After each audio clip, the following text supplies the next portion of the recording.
Losing for him was already bad, and losing against me was really the worst thing he could have. For him, be second, he was the first of the losers. He just hated that. It was nothing for him but winning. He just wanted to psych his opposition, that they all think that Senna was in front of them. He had to be quickest all the time. Ayrton would enter a corner faster than he'd ever been before and trust that something inside Ayrton Senna would help get him and the car around the corner. And that's an act of trust or faith or whatever you want to call it. He prepared his chance, but when it was there, he took it. And when you want to correct it, no way. That was a crash, you know. So in the end of the day, when you saw the yellow helmet, you know you're in troubles.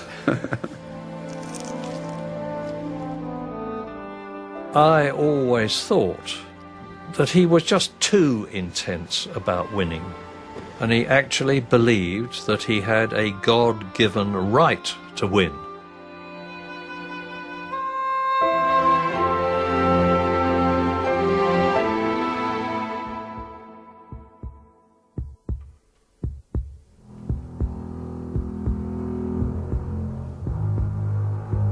You think you have a limit. As soon as you touch this limit, something happens and you suddenly can go a little bit further. With your mind power, your determination, your instinct, and the experience as well, you can fly very high. Ayrton Senna's talent, commitment, and determination carried him beyond normal boundaries. He displayed a supreme ability behind the wheel of a racing car, but he also demonstrated an immense depth of character, of thought, and of emotion. His tremendous rivalry with Alain Prost throughout the late 80s and early 90s extracted every element of his genius. But if there was one area where Senna truly flew high, it was racing in the rain. His precision in the wet, it was just unbelievable. He just filled the car so much more. In the wet, you have to be very precise. You cannot make any judder with the steering. Or you got to be much more gently with it. And Ayrton filled the car much more than any other driver. First of all, looking out of my commentary box window, I saw the worst weather that I have ever seen at any race anywhere in the world. And it was rather embarrassing to me as an Englishman that everybody who thinks that it always rains the whole time in England was getting their suspicions proved. Ayrton was always very, very fast when it was wet. And this day we had a little bit everything for him and a little bit everything against us to look stupid. We employed somebody for the weather forecast, you know, and he was at the airport, close to the track at Donington, and we were in permanent contact with him, you know. So we started the race, and then he was saying to us, I mean, not to me, not to the engineers, that you know, we had a shower and a big shower, so we had a few spots, and then I stopped for the tires, and then we had just a few stops, and then dry, you know. And then every time he was saying something, it was the opposite. And I had the sad record of 7 times changing tires, but 6 times in the wrong way anyway, you know. He was already pissed off anyway all the year about having this engine, this Ford engine in his McLaren, because he wants to fight for the championship, and through the numbers he know that he's not going to fight for the championship. So all what he could do is to wait for special circumstance, and then to show everybody again what he can do. And that was a special circumstance. And all what he want to, he puts in his head, in the first lap, he's going to come back first, you know, because he's going to make everybody stupid. And that's exactly what he did. It was making me hold my breath. And I was having a job to get my breath at the best of times. You just thought, well, I can't believe it. I can't believe it. It can't stay like this. It's bound to go off. And there he did, kept going and going and going. Nobody knew where anybody was. I remember the spray as he went. When everyone else was cautiously going around thinking, ooh, I better be careful, he just went, go. And he was off. Gone. It was brilliant, but he knew he could do that. I was there, and it's the other end of the pitch to give the trophy away, and I should have still been in hospital till the following Tuesday with heart problem I had. But when I got onto the podium, you'd forgot all about you were ill. You felt 18 years of age. To see the happy face he'd got, it was unbelievable.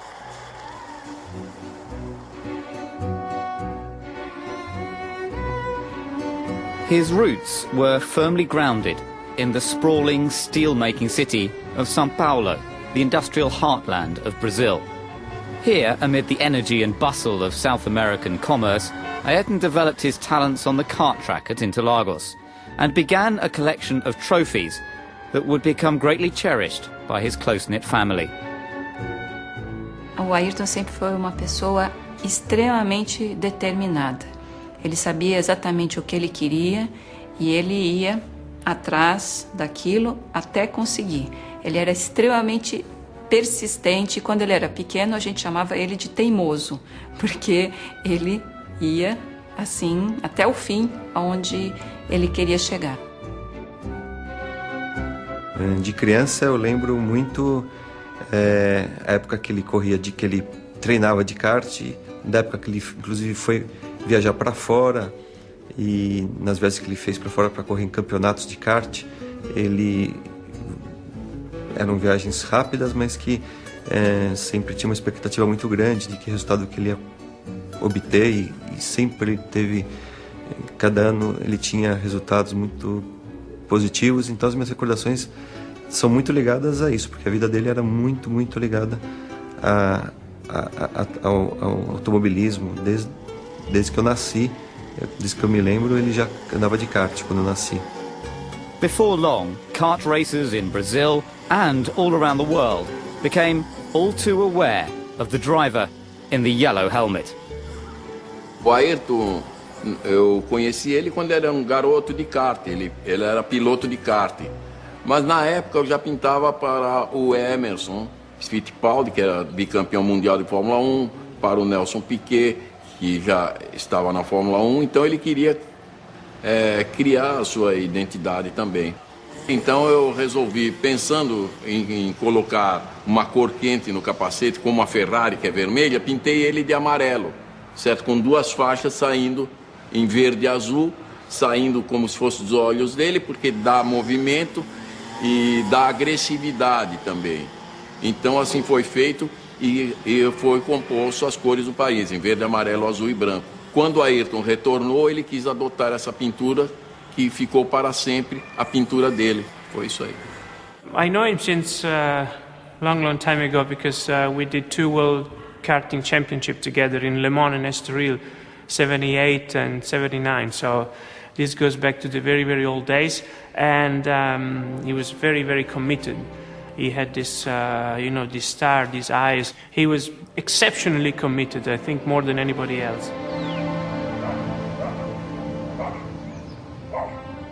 A gente sempre foi uma família super unida, e quando Ayrton foi morar na Inglaterra, todos nós sentimos muito, e ele também, né, a falta, a distância. Então a gente muitas vezes ia para lá, ou quando ele podia vir, para poder ter essa proximidade maior. Ele escrevia muito. Cada corrida que ele fazia, ele escrevia detalhando cada curva, cada coisa que ele tinha feito. A gente tem essas cartas até hoje, e mesmo à distância, o contato sempre foi muito, muito próximo. Como o Ayrton, quando foi para lá, ele não sabia inglês, então ele ficava em frente da televisão, horas e horas, tentando entender o que estava se passando, procurando aprender a língua e se concentrando. Ele também não sabia cozinhar, nunca soube, e na verdade ele passou alguns anos comendo ovo frito, ovo cozido, ovo mexido, todos os tipos de ovos possíveis e imagináveis, porque era o que ele conseguia fazer. Quando o Ayrton me procurou, em 1984, em janeiro, ele tinha muita preocupação com o preparo físico, com a sua saúde, porque ele era muito magro, uma pessoa realmente fraca, e era até chamado franzino Ayrton Senna pela mídia. Nós iniciamos um trabalho, percebemos a vontade férrea que ele tinha de buscar ser mais forte, mais resistente.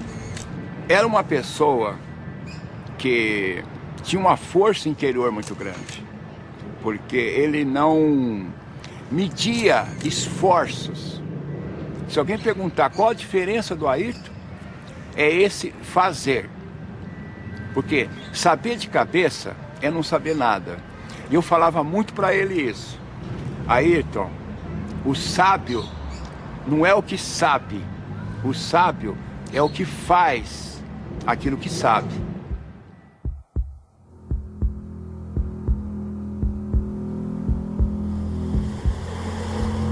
It's not simply a stronger muscle or a better tonus in your muscle, but it's really the power, the strength you get, physically speaking, you know, to your body, but also to your mind. And you only really learn by doing it, I believe. Once I realized that there was something special in there, I really focused and try to learn about myself, because it's basically learning about yourself, learning about your own limitations, learning about your strengths, your qualities, and trying to make as a whole a smoother person. I don't remember exactly, but certainly in 1983 I was very much aware of him in Formula 3 in England, and he was very persistent, about winning. He was very good at that already that early in his career, but very persistent about trying to persuade Patrick and myself to let him test his first drive in a Grand Prix car, in a Formula 1 car. That first drive came at Donington Park in England, at the wheel of the Williams FW08C, the model of car that had taken Keke Rosberg to victory in Monaco earlier the same year. Ayrton turned up, made himself comfortable in the cockpit, remembered all the instructions about what everything was for in the cockpit.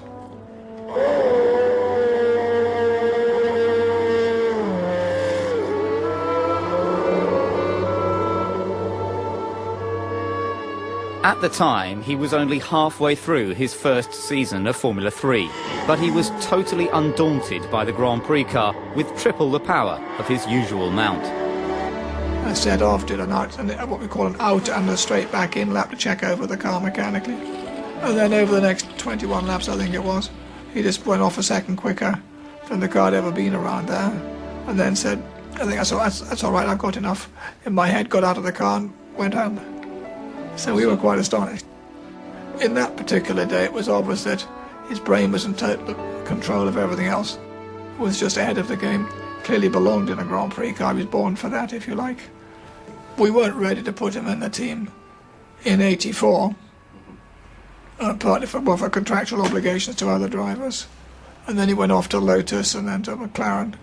So it was quite a long while before we were able to offer him a seat, which was for '94. When he went to Tolman, it was fantastic to see another Brazilian driving. I mean, by instinct, I was always more of a fan of Ayrton than I had with any other Brazilian Formula One. I never had the chance to see Emerson, but I had the chance to see Nelson.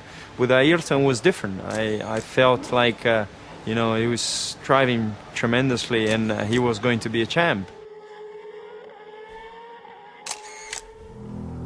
I remember we had a discussion about top drivers like Nelson Piquet or whatever.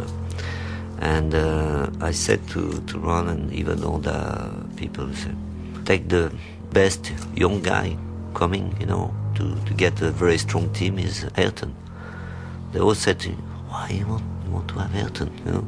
So yeah, why not, you know? I mean, it's thinking about the team. So having a teammate like Ayrton was very, very different to all the teammates I had, you know. And also for Formula One, it was really exceptional to have two drivers of this same caliber. When Ayrton came into Formula One, Alain Prost was the top. He was number one, and he was the one that he wanted to catch. He wanted to beat him. And when he started testing with us and racing with us, he was not interested in anybody else in the grid. You know, just Alain, what time did he do? What tires is he using? What rear wing has he got? What springs has he got? He just wanted to know what Alain was doing, and that's the one he wanted to beat. He was a man like no other man I had ever met before. He was almost a mystic. He was very, very, very intense. He was a charismatic personality. He could be absolutely charming, but there was another side to his character. He was absolutely ruthless when he was in the cockpit. And he was an intensely religious, God-fearing man. And he actually believed that he had a God-given right to win.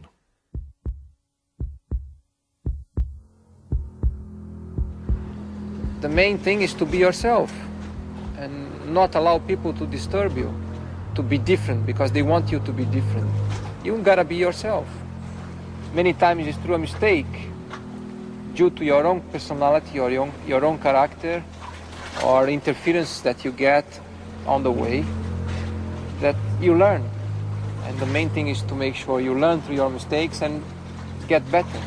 I believe in the ability of focusing strongly in something, then you're able to extract even more out of it. His whole life was concentration for the race or for the championship. He had no family, no children, nothing, you know, so it looks like he was living only for that. Ma durante le corse la cosa più difficile è quella di tenere la concentrazione, essere sempre concentrati, di non avere problemi che possono distogliere l'attenzione ai problemi reali della corsa, essere preparato tecnicamente e sapere cosa fare nel momento migliore e non fare errori né dal punto di vista tecnico né dal punto di vista umano. In the time of the very sophisticated racing cars we had with skirts and electronic suspensions and all that, where you have to put the car up on the straights and then lower down before the corner. You have to do so many things on the car. Ovviamente qualsiasi pilota che partecipa ad una manifestazione sportiva automobilistica, a prescindere che sia Formula 1 o altre categorie, è esposta a dei rischi. Questi rischi sono considerati, nessuno corre senza utilizzare la testa, perché un pilota senza la testa non ha futuro. Un pilota senza la testa ha una carriera molto breve, perché farà molti incidenti e si farà sicuramente male. Quindi questa è una categoria dove serve essere veloci, performanti, costanti e intelligenti. As a racing driver, one has to be in tune with your emotions, your body, your mind, your psychology, all these things. So I think Ayrton had those qualities in abundance, and he was questioning. He seemed like a driver who was constantly questioning what it was to be a racing driver. Once he get into the concentrate, he didn't feel anymore any pain, he didn't feel anymore any stress, he didn't feel anymore. He was just in another world, as we all been, a kind of. But his one, he was more intensive. He was a step ahead. There's a state of mind that one is raised to, where it becomes sort of transcendental, and And Ayrton spoke about things to do with his concentration when he was in qualifying. He talked about a state of mind that he got into whereby he was there but not really driving the car. And these are things that speak of his level of concentration that he achieved as a racing driver. You had to do these famous qualifying laps. It was something where you was in the box, you watched still the monitor, you watched your competitors, you had to talk with your engineer, how is the wind, how is the sun, how is the asphalt temperature. And then suddenly the engineer told you, now let's go. That let's go means you had to switch a button and to say, okay, and now I have to be fully concentrate and actually getting into another world where everything start to go in slow motion, because when you do quick lap, you try to see everything in slow motion, to do all the fine things right. And it's a kind of a dream. Everyone who followed Formula One recognised that Senna was the master of qualifying. If you go for a corner on qualifying tyres with extra horsepower and you've never had that all weekend, how do you anticipate how fast you can go? How do we know how fast the car is capable? So Ayrton would enter a corner faster than he'd ever been before and trust that something inside Ayrton Senna would help get him and the car around the corner. Now that's an act of trust or faith or whatever you want to call it. He explored his ultimate capabilities more than any driver seems to have done. The thing with him, he was such a good driver that he used to adapt to the car. When he couldn't make the car going quicker, he could make quicker a wheelbar or whatever you give him in his hands, he could make it quicker, because he changed the car and he didn't get it to his liking. Then he adapted to the car. How many times you have a car that is perfect how you like it? When you have a car that is perfect, Alain was unbeatable. Alain Prost was really good when the car suited him, but it suited him just a few times, not always. I was doing all the tests, and in winter I was not testing. I was doing all the tests for him, and to set up the car, I don't think he was the best driver, but driving mentally and getting the pole and being quick on one lap, and he was really the best, So I don't think I learned very much, because it's a little bit easier to learn about the car and the way you can improve the car than the mental way, because you cannot change your mental just like this when you decide it, Fórmula 1 tem uma exigência absurda. Não sei se você sabe, o piloto tem uma frequência média de 180 batimentos por minuto. É uma loucura, com picos de 220, 230. E apesar de ele estar num carro aberto, o calor é muito grande. Então a exigência do piloto é completamente diferente de qualquer esporte. É muito estressante.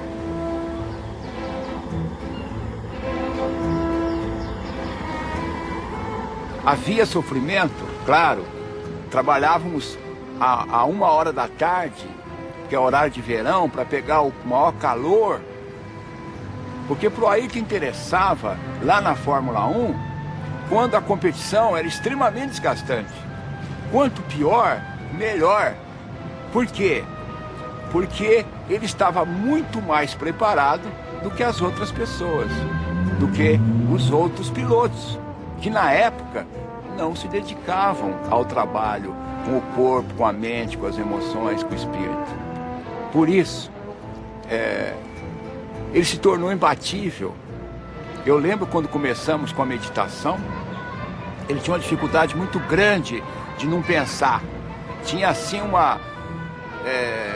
achava terrivelmente difícil fazer isso. No entanto, ele se envolveu tanto com esse processo de meditação que ele conseguiu momentos de uma profundidade mental tão eloquente que atingia níveis inigualáveis de profundidade, que ajudava muito nas tomadas de tempo, ajudava muito nos seus recordes, nas suas vitórias, porque a concentração dele era máxima devido a esse trabalho de meditação, de respiração, de relaxamento. Monaco was a special place for Senna. He shot to fame by nearly winning the race in his debut season and would go on to take victory in the Principality a record 6 times. On his first outing in a McLaren, however, Prost thought he had him on the ropes. In Monaco, where he was not very good into the weekend, was the first Thursday was ahead of him, and Saturday almost the whole day was ahead of him, until the last qualifying lap, where just like this, and he went quick, and he get the pole for just a little bit, but I could not imagine that he could come back just like this, because he was not going that well. And he said in a press conference that he went outside the car and he looked at the car, how the car was behaving on the track, and then realizing what he was doing wrong and what was wrong, came back in the car and drove at the perfection, in a perfect lap. For me, it was very difficult to hear that, In fact, it looks like everybody needed a guy like that, He was different. I was too boring, and he was different. Once you in it, and you've got to go all the way to the end, because you commit yourself to such a level where there is no compromise. You give everything you have, everything, absolutely everything. And sometimes you find even more, because it requires more if you want still to be ahead, if you want to win. The uncanny will to win that he had, I've never seen it in any other sportsman. I certainly haven't been connected to anybody that had that fear, determination to succeed and to win. It was just, like Alan Prost said, for Ayrton, he is willing to risk that little bit more than any one of us will do. And maybe, for him, be second, he was the first of the losers. He just hated that. It was nothing for him but winning.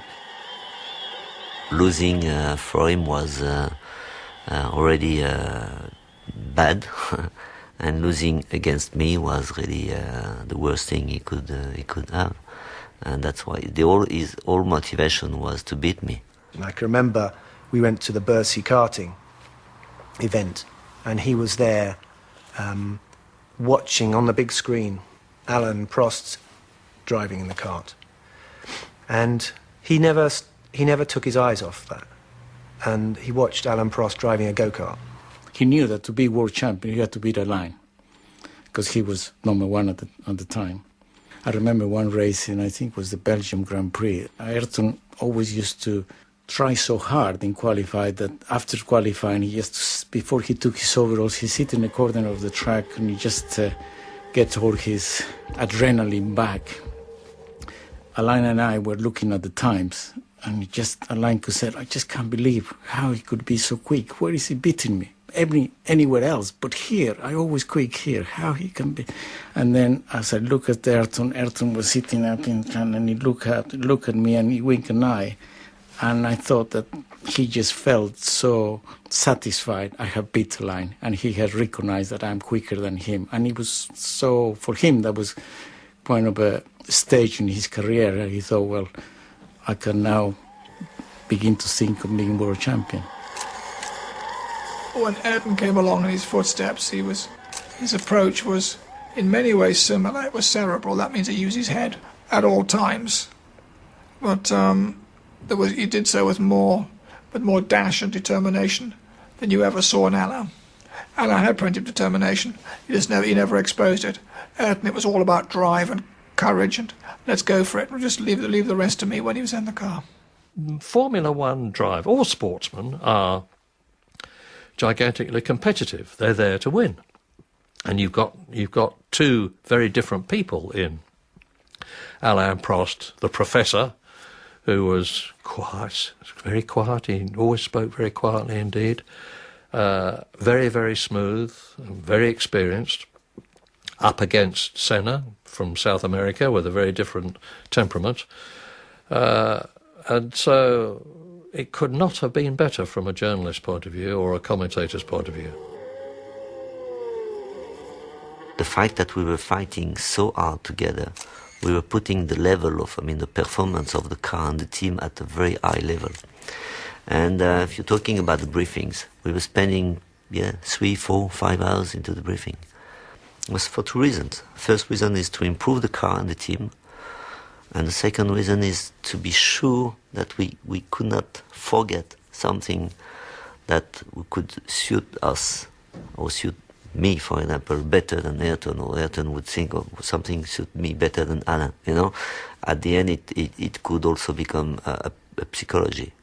If you have a briefing, there's no way that I could go out of the briefing before Ayrton, and Ayrton could not go out of the briefing before me anyway.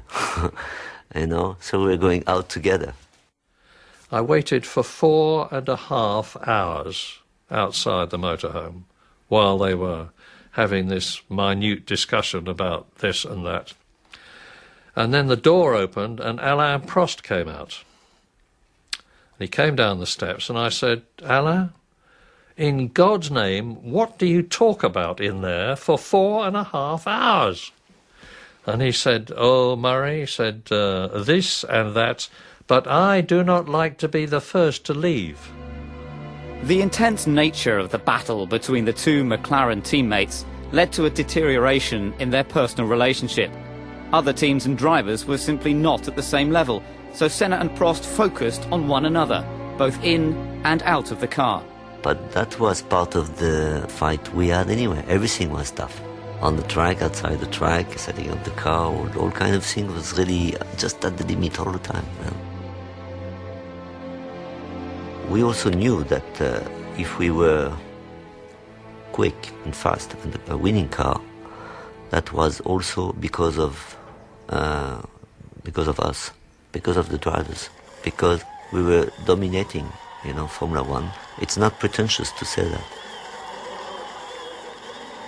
Eu acho que o Ayrton e o Alain foram pessoas que precisavam muito uma da outra, porque para eles poderem desenvolver os próprios potenciais no top, da forma mais perfeita, a competição do outro ajudou justamente a chegar nesse desenvolvimento máximo. Acho que o Ayrton não seria o que ele foi sem um Alain Prost. E vice-versa. Acho que o Alain não teria sido o que ele foi sem o Ayrton Senna. Uma vez perguntaram para o Ayrton se ele tinha inimigos. E eu acho que o Ayrton respondeu uma das coisas mais lindas que ele respondeu em todas as suas muitas entrevistas. Ele disse que a vida era muito curta para se ter inimigos. Então eu acho que às vezes a vida é mais curta ainda do que a gente pensa, como aconteceu com ele. Eu acho que essa frase é perfeita, seja no momento que ele e o Alain eram inimigos, ou depois que nem eram, mas para qualquer condição como essa, eu acho que essa frase é perfeita.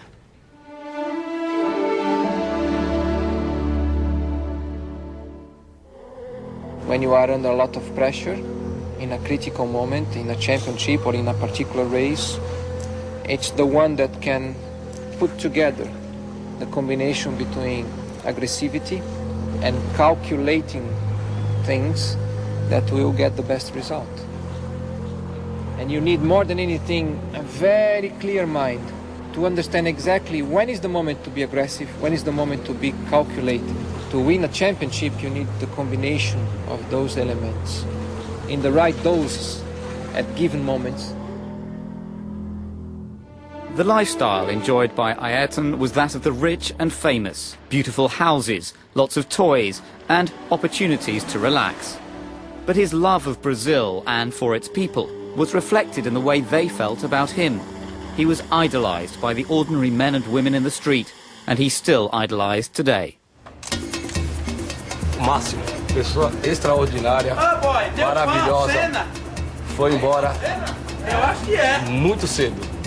Senna. Vagabundo, meu, é ele. Oh, esse pra nós aqui é o melhor do mundo. Muito legal, muita saudade dele. Faz muita falta pro esporte brasileiro. Representava muita alegria, né? Ao domingo. Tinha muita emoção na grande corrida dele. Grande piloto, tem muita alegria para nós no Brasil. É difícil ter outro piloto igual o... Ai, que beleza! A pessoa representa tudo pro nosso país. Foi o maior ídolo, a maior glória, foi tudo. Acho que para todos os brasileiros nós é a honra de ter uma foto dessa aqui, observar assim e ter como lembrança, né? Ele pra mim ele foi um dos melhores brasileiros do mundo e ele deve ser homenageado por todos porque eu acho que ele foi o melhor, mesmo que ele já tenha ido. Isso aqui representou pra gente os melhores fins de semana aqui do Brasil. Para mim, um ótimo atleta, uma ótima pessoa, um ótimo ser humano e um exemplo de vida. Deu até um nó na garganta quando olhei. Isso para mim significa muito, viu? Muita saudade.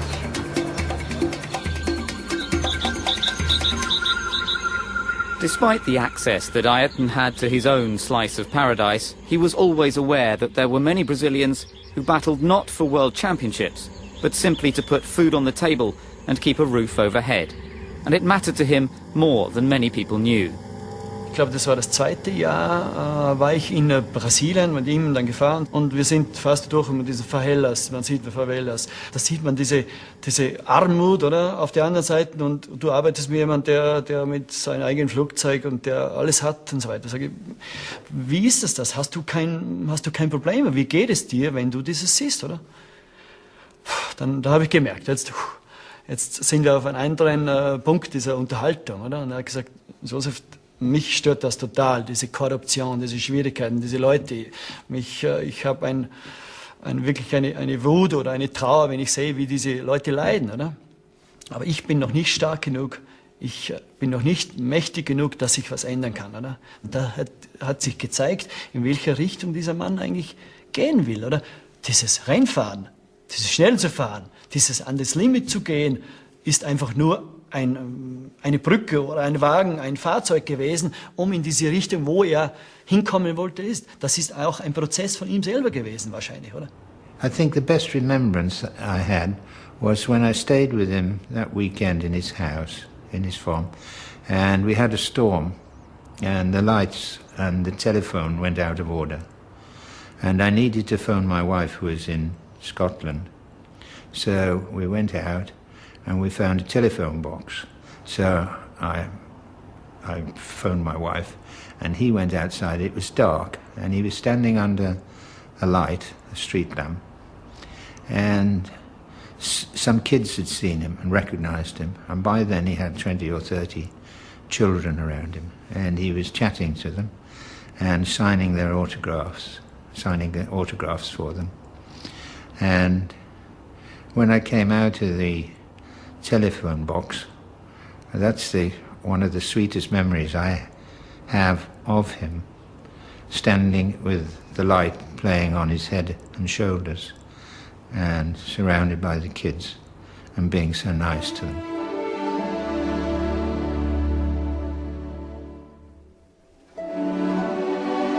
Dois meses antes do acidente, o Ayrton me procurou e disse que ele gostaria de fazer alguma coisa para ajudar crianças e jovens e me pediu para pensar a respeito e a gente voltaria a conversar. Só que essa segunda conversa não pôde acontecer, porque logo depois, 2 meses após isso, já aconteceu o acidente e então minha família e eu decidimos levar adiante essa ideia e plantar essa semente que o Ayrton deixou e foi assim que nasceu o Instituto Ayrton Senna.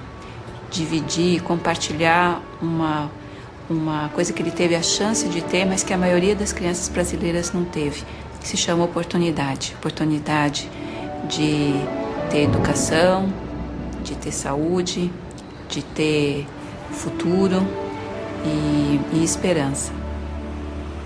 Ayrton's standout amongst Grand Prix drivers was that he knew there was something outside Formula One.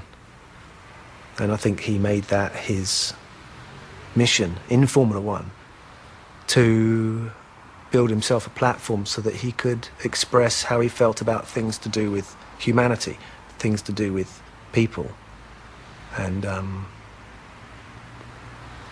maybe his approach within Formula One was ruthless sometimes, maybe not humanitarian even, but there's no question that what he felt was a deep empathy with mankind and with the problems in the world. We are made of emotions. We are all looking for emotions, basically. It's only a question of finding the way to experience them. There are many different ways of experiencing emotions. Perhaps one different thing, only that one particular thing that Formula One can provide you is that you know you are always exposed to danger. Danger of getting hurt, danger of dying.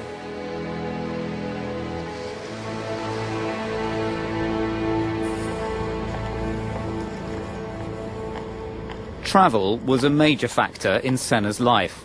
To ease the strain, he acquired his own aircraft and employed the services of a private pilot.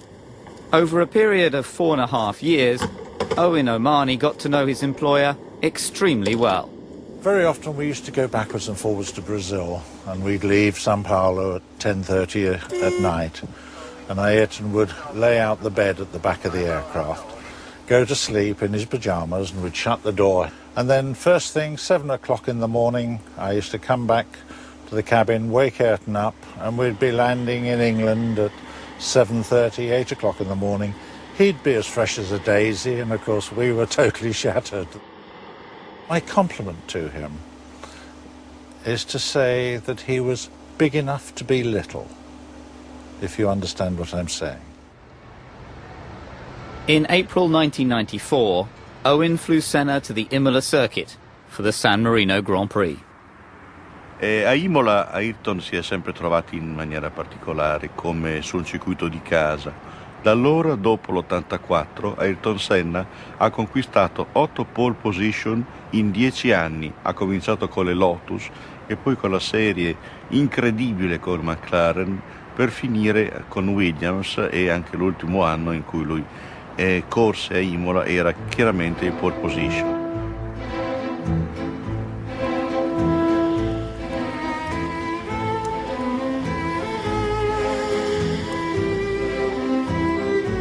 Lui era solito scendere non a Imola città, ma soggiornava a Castel San Pietro, dove c'era un albergo che gli piaceva particolarmente, aveva la pista per l'atterraggio dell'elicottero, era particolarmente chiaro.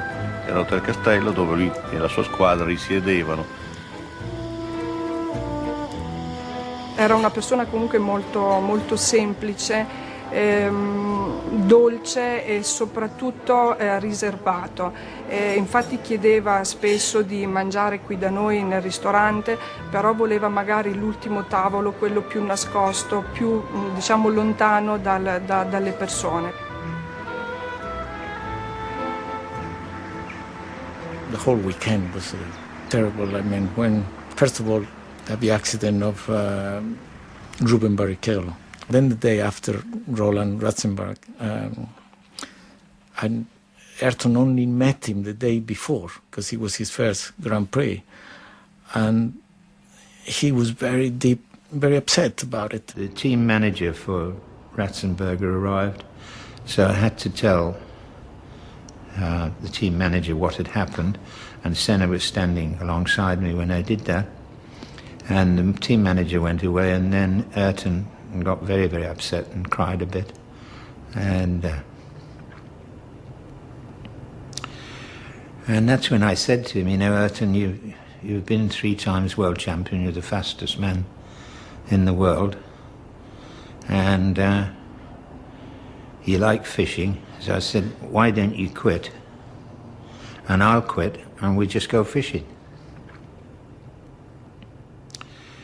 So when you asked him a difficult question, he wouldn't answer immediately. He would think. And you could see he was thinking, and how was he going to deal with that suggestion? And then finally he said, Sid, I can't quit. And I suggested to him that he didn't drive the rest of that weekend. And he said, and I've got to drive. I've got to drive tomorrow. He said, there's no way that I can stop driving at the moment. A special hello to our dear friend Alan. He says, we all miss you, Alan. In the morning, when we had this TV coverage, so I was doing my job, and then we look at the commentary of Ayrton, and the first thing he says is not, okay, I take this corner in first gear, second gear. He said, this first hello to Alain, Alain, I miss you. And I was really, on live, and they put that in the morning, they put that before the rest. I mean, again, people, so at the end it was like a sort of, all the friendship we had was a little bit hidden, with all the fight we had was really, just, we in the last 2 weeks, we had a sort of, so, that's good, but in a strange way also. The last thing I remember in my life was there, of course, as a Ferrari driver, the Italians have a special way to celebrate you. And when they announced my name, the Italians was jumping and shouting.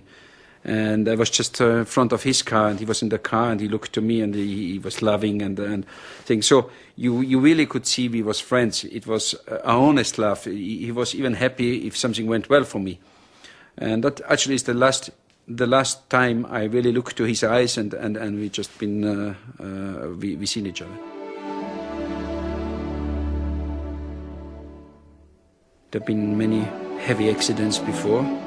I had a very heavy accident in '89. I nearly died there, and Ayrton, one day after, Ayrton found me in the hospital how I am, and I said to him, I'm okay, but I think this corner, it's very dangerous, and I think one day somebody gonna die there. It's too dangerous, and should be doing something. But okay, we was talking a bit, and then we went to testing to Imola a couple of months later, and Ayrton and myself say this corner should be changed, and we walked to this corner, and we looked how it could be changed, and we looked over the wall, and Ayrton says to me, but look, Gerhard, I cannot change this. There's a rebar behind, so there's no way to move the wall.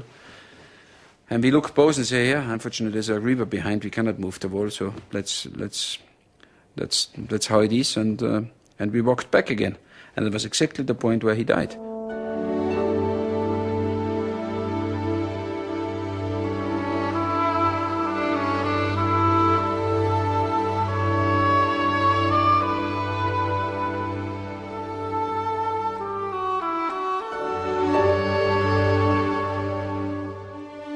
It was the worst day in the history of Formula One, because although many drivers were killed in Formula One before Ayrton Senna, none of them were as famous. None of them were respected and idolized worldwide like Senna was.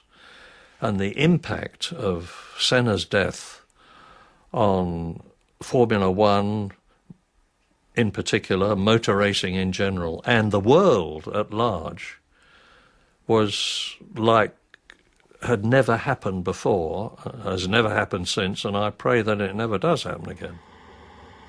The Imola circuit witnessed the loss of one of the true greats of Formula One. But memories of Senna will never fade, and across the world, his spirit lives on.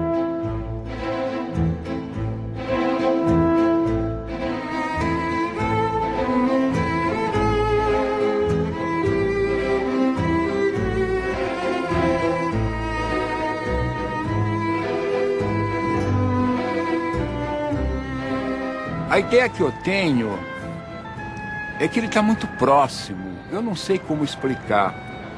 Eu sei apenas sentir. E a certeza de que ele está muito próximo, porque nós temos essa coisa com a morte, de que não devemos falar, não devemos pensar. A nossa civilização, ela renuncia à morte. Então, esses 10 anos parece que fica mais profundo, mais intenso, porque vão surgindo coisas no nosso inconsciente, esquecidas da sua meiguice, da sua forma de ser tão simples, que era a coisa que mais me marcou, era o jeito dele, humilde, simples. Uma vez o Ayrton disse que os ricos, as pessoas ricas, não podiam continuar vivendo numa ilha cercada por um mar de miséria, que todos nós respirávamos o mesmo ar e a gente precisava dar uma oportunidade, ao menos uma oportunidade fundamental para as crianças e jovens.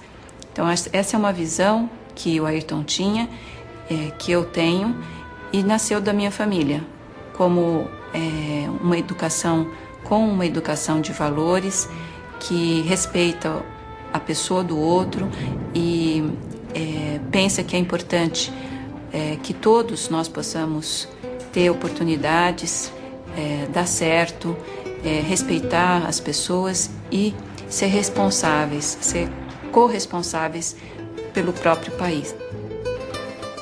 Nesses 10 anos de trabalho, nós estamos completando também 10 anos esse ano, nós atendemos a 3.930.000 crianças e jovens em todo o país.